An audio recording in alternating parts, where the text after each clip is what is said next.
100 రోజులు పాలన చూడు తెలంగాణలో మార్పు మొదలు మహిళలకు ఫ్రీ బస్సు టికెట్ ఉచిత కరెంటు 200 యూనిట్లు 500 ఇంటి గ్యాస్ రేటు 4.5 లక్షల ఇంద్రమ్మ ఇల్లు తెలంగాణలో మార్పు మొదలు మహిళలకు ఉచిత బస్సులు 200 యూనిట్ల ఉచిత కరెంటు 500కే గ్యాస్ బుడ్డి వడ్డీ లేని డోక్రా లోన్లు 40,000 కోట్ల పెట్టుబడులు ఇందిరమ్మ ఇల్లు ఇవన్నీ ఇచ్చిర్రు గాని రైతులకు రుణమాఫీ మాత్రం చేయలే. పంటకి బోనస్ ఇలే 6 గ్యారంటీల్లా మిగతావి చేయలే. అది కాదురా బాయ్ పీక్ నోతి సిగ్గుందా మీకు అసలు? తెలంగాణ మంచిగా అవుతుంటే చూసి వశపడతలేరు. గత 10 ఏళ్లు మీ ఇద్దరు అధికారంలో ఉండి ఏం పీకిండు? రాష్ట్రాన్ని సంక నాకిచ్చిండు. మిగులు బడ్జెట్ లో ఉన్న తెలంగాణని సుమారు 7 లక్షల కోట్లు అప్పుల పాలు చేసి కాంగ్రెస్ కప్పచెప్పిండు. కాళేశ్వరం పేరుట 1,00,000 కోట్లు మింగిండు. ధరణి పేరుట భూ కబ్జాలు చేసిండు.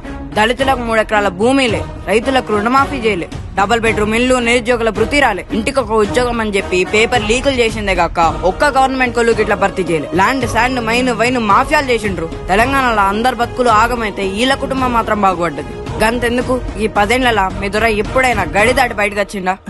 ఇక వీళ్ళకైతే సిగ్గు శరం లేదు.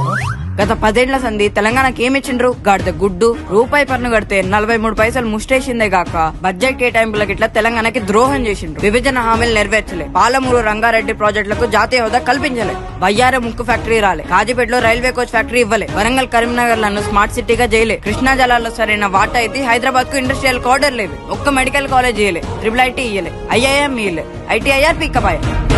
కాంగ్రెస్ అధికారంలోకి వచ్చిన 100 రోజుల్లోనే 5 గ్యారెంటీలు అమలు చేసిండ్రు. ప్రగతి భవన్ గురించి ప్రజాభవన్ ఏర్పాటు చేసిండ్రు.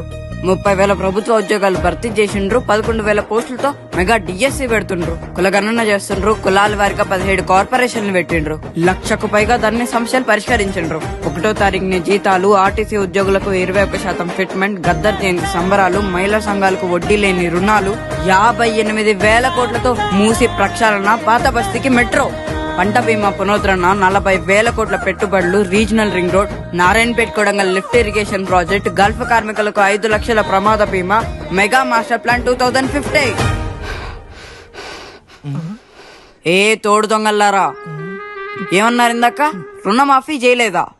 15 ఆగస్టుకి దేశమంతా స్వతంత్ర సంబరాలు జరుపుకుంటే మా తెలంగాణలో రుణమాఫీ సంబరాలు జరిగితే గుర్తుంచుకోండి. తెలంగాణలో మార్పు మొదలైంది.